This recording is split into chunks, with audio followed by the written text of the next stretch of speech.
नमस्कार, राम राम, सत श्री अकाल, जय।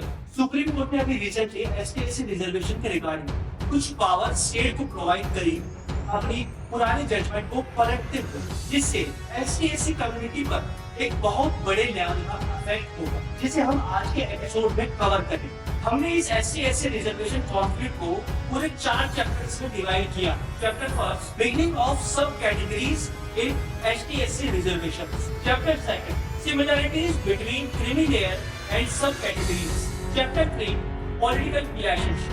Chapter 4, my opinions. दोस्तों, सभी पॉइंट्स को डिस्कस करने से पहले हम रिजर्वेशन का थोड़ा इतिहास जान लेते हैं। संविधान सभा ने सरकारी शिक्षण संस्थान, सरकारी और सार्वजनिक क्षेत्रों की नौकरियों में एससी के लिए 15%, एसटी के लिए 7.5% आरक्षण तय किया है, जबकि 10 साल के लिए 10 साल के बाद आरक्षण की संख्या होनी थी। पर राजनीति में राजनेता ने जाति के नाम पर भेदभाव खत्म करने की ईमानदार कोशिश कभी की ही नहीं, और आजाद भारत में जाति सिर्फ वोट बैंक का जरिया बनकर रह गई, जो अब तक चला आ रहा है, जिसमें स्टेट्स को अब एससी कम्युनिटी को सब कैटेगराइज करने की पावर मिल गई। दोस्तों, ये सब कैटेगरी क्या होगी, इसको जानने के लिए chapter 1, beginning of sub categories in SC/ST reservation. दोस्तों, ये रिजर्वेशन के सब कैटेगरीज का कॉन्सेप्ट पहली बार 1975 में पंजाब के अंदर इंट्रोड्यूस हुआ, जिसमें उस समय की पंजाब गवर्नमेंट ने एससी को 25% रिजर्वेशन देते हुए 2 कैटेगरीज में डिवाइड कर दिया,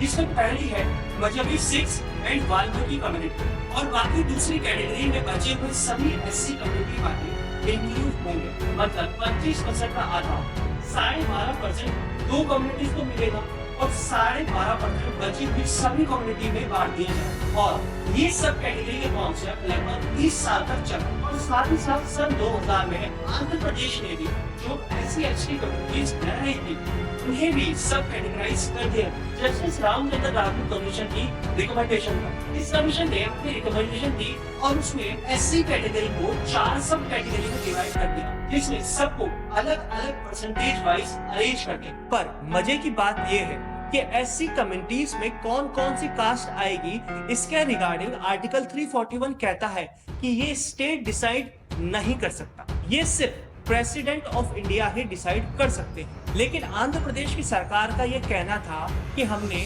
प्रेसिडेंट की लिस्ट के अकॉर्डिंग स्टेट एजुकेशनल इंस्टीट्यूट्स में और जॉब्स में एससी को सब कैटेगराइज किया है। लेकिन 2004 में ईवी चेन्नैया सुप्रीम कोर्ट में इस लॉ को चैलेंज करते हैं, इस बिहाफ पर कि जो एससी कम्युनिटीज हैं उसमें आप सब कैटेगरीज नहीं बना सकते, क्योंकि वह होमोजीनियस कम्युनिटी है, वह सभी एक ही है, सभी ने अनटचेबिलिटी फेस की है।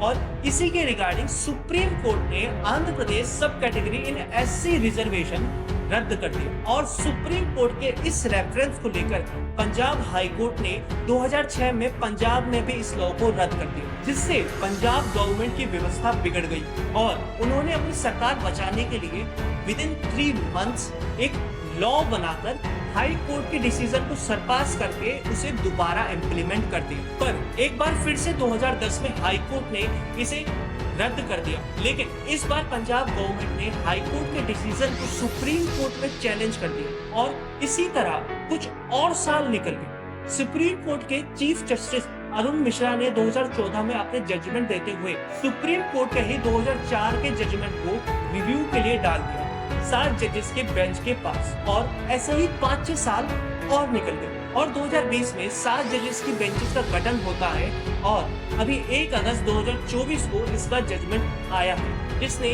स्टेट्स को ये पावर दे दी कि वह इंडिविजुअली अपने स्टेट्स में एससी कम्युनिटी को सब कैटेगराइज कर सकती है। अब इसमें कई लोगों को कहना है कि ये डायरेक्टली इनडायरेक्टली एससी कम्युनिटी में क्रीमी लेयर और नॉन क्रीमी लेयर का कॉन्सेप्ट ला रहे हैं, जिसे हम दूसरे चैप्टर में देखते हैं, the similarities between creamy layer and सब कैटेगरीज।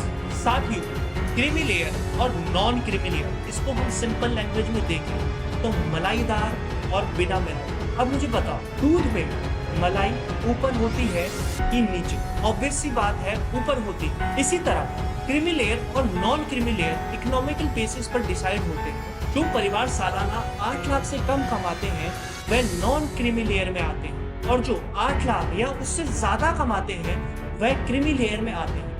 और क्रीमी लेयर को रिजर्वेशन नहीं मिलती है, फिर चाहे वह किसी भी कास्ट से बिलोंग करता। और लोगों का कहना है इसी तरह SC/STs में भी सब कैटेगरी का कॉन्सेप्ट वर्क करेगा। अभी तक SC कम्युनिटी को 15% रिजर्वेशन मिलता था, जिसमें सभी SC इंक्लूड होते थे, लेकिन अब स्टेट गवर्नमेंट ऐसी रिजर्वेशन को सब कैटेगरी में बांट सकती है। जैसे कि पंजाब गवर्नमेंट का हम एग्जांपल लें, तो पंजाब गवर्नमेंट ने SC की 2 जातियों को 50% सीट्स दिया और बाकी बची हुई अन्य जातियों को 50% सीट दिए, और जो कि क्लियरली इनजस्टिस है। और ये सब पॉलिटिशियंस अपनी वोट बैंक के लिए करते हैं, जो कि हमारा अगला चैप्टर है, चैप्टर 3 पॉलिटिकल क्लैशेस। साथियों, बाबा साहेब अम्बेडकर ने रिजर्वेशन का कॉन्सेप्ट पिछड़े वर्ग को मुख्य धारा से जोड़ने के लिए, उनकी उन्नति के लिए बनाया था, लेकिन हमारे देश के राजनेता ने अपनी वोट बैंक की पॉलिटिक्स के लिए कभी जाति के नाम पर भेदभाव खत्म करने की ईमानदार कोशिश की ही नहीं, और बल्कि उन्होंने इसे ज्यादा उलझा दिया। और इस मुद्दे पर भी पक्ष विपक्ष वाद विवाद कर रहा है, कोई इसके समर्थन में है तो कोई इसके विरोध में। और मायावती जी का बीजेपी सरकार से अनुरोध है कि वे सुप्रीम कोर्ट के डिसीजन को एक लॉ पास करके रद्द करें। और अश्विनी वैष्णव का कहना है कि SC/ST में हम क्रीमी लेयर नहीं लागू होने दें, और ऐसा ही कुछ चंद्रशेखर रावण का भी मानना है।